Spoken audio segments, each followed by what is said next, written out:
Hey everyone, I've been looking at ways to make evolving textures on the Liven XFM, so I thought we'd have a look at that today. This is just intended to be a sort of quick tip video. If you want a deeper look at the way the XFM works, then please feel free to check out my long tutorial videos. With that in mind, let's dive in. I've got a fresh pattern loaded up here, so we'll just get the standard sort of brass sound. I'm going to change the morphing type by holding the function and pressing synth and going around to the X-LFO engine. This cycles constantly between two different sounds, morphing backwards and forwards between them. It sounds like that by default, which is way too quick for what we want. So we're going to lower the speed with this knob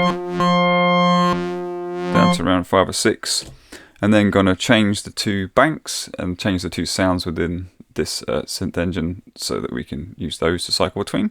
I'm just going to hold shift so that we're selecting the banks and turn this knob here. I'm going to change them both. So I'm going to change the first one to pad 1, and then I'm going to change the second one to pad 2. So we're loading sounds from the pad 1 bank and the pad 2 bank consecutively. And then this one, I'm going to turn this knob until it says time T gap. I think that's time gap, I'm not sure. And then this one I'm going to change to what I assume means soft 1. So as the sound plays, we'll cycle backwards and forwards between those two sounds, with the speed being controlled by this knob. So by default we've got pitch locking switched on, and as the LFO moves between the two presets, it reaches the center position and all the pitches of all 4 operators will switch from one preset to the other preset instantly, which is why we get that kind of sort of flick in the middle.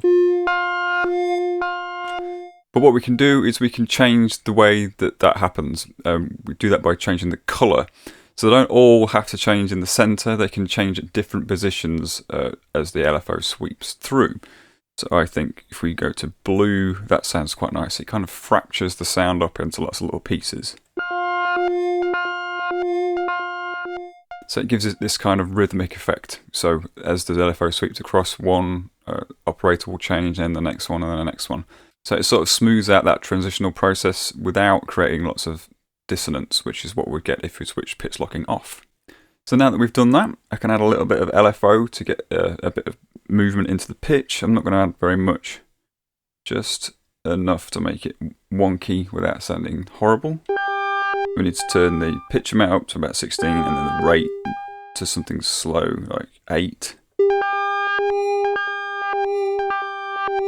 It's just enough to give it a bit of movement without sounding overly wonky, and it'll help when it hits the reverb, which we're going to turn on in a minute. So hold function, press type, this changes the effects type. So if we go to reverb, we want to turn up the amount knob to somewhere around the middle.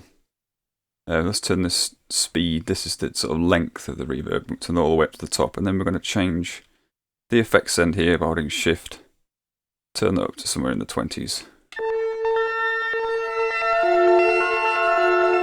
So the added LFO helps to change that pitch as it hits the reverb, so we get this kind of movement in our sound. So if we lower our octave, we're going to get this.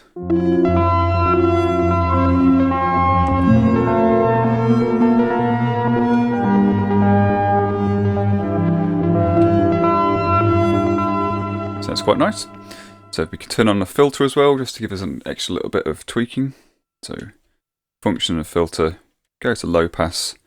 We'll turn the resonance down, so by default it's halfway up, so hold shift, turn cutoff down to maybe 10 or 20, something like that.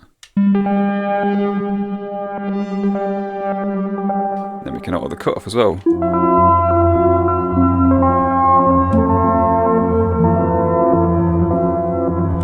So there you go, we've created a sort of nice evolving texture sort of sound just from a couple of presets and a little bit of tweaking. So you can do that too. So I hope this helped, and please like and subscribe and keep watching my stuff. Thank you.